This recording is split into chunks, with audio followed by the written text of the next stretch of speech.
Hey everyone, Zane here, and today I'm going to show you how to open Lloyds Bank under 18.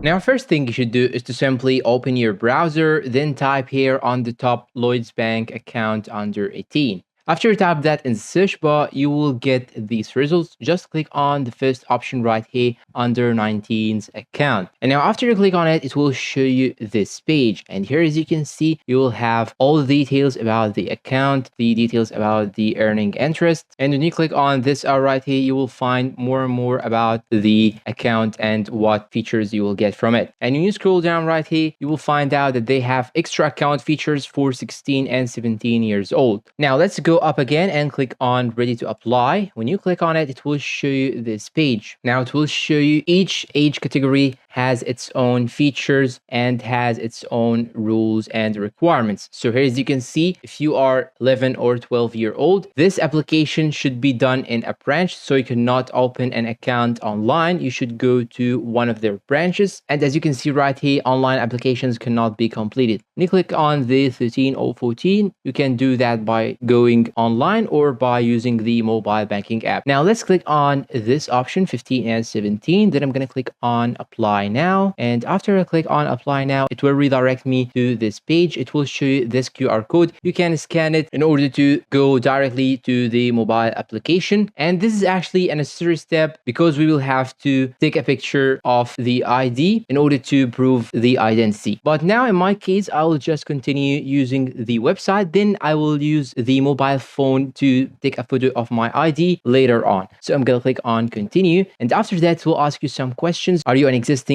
Lloyds Bank customer? Just click on no. Do you already have a UK current account? Click on no. And here, as you can see, it will show you more options. When you click on any one of these arrows right here, it will show you more and more details about each one of these questions. Now click on next, and after that you will have to fill in some information. You will have to enter the first name, middle name, last name, and so on. So make sure to fill in all this information correctly, and after that you'll have to click on next, and don't forget to answer these questions. Now after clicking on next, it will now ask you to enter your postcode or the address. So I'm going to type my postcodes right now. And after you type it, it will show you more options. So I'm going to choose my address right here. I'm going to choose this one because this one is my address. Then I'm going to click on next. And you can also change the address anytime if you need. Are you in full-time education? I'm going to click on no. Are you currently employed? No. What's your status? I'm unemployed. Then click on next. So it's a simple process. All you have to do is to just answer their questions by yes or no. And you will have to enter your data correctly and accurately. So I'll ask you this question. Just click on no or yes, then click on continue. Now, as you can see, it will show some important information. Just make sure to read them carefully. And after that, click on agree. And here you have some PDFs if you want to download them. These are the financial service compensation scheme and the personal banking terms and conditions and so on. So I'm going to click on agree. And after that, your number will be your username. What you should do is simply type here the password and make sure that the password has these requirements right here. And after that, you can simply click on agree. And that's all for today. If you find this video helpful, please don't forget to support us with like, subscribe, comment, share, and see you in a new tutorial.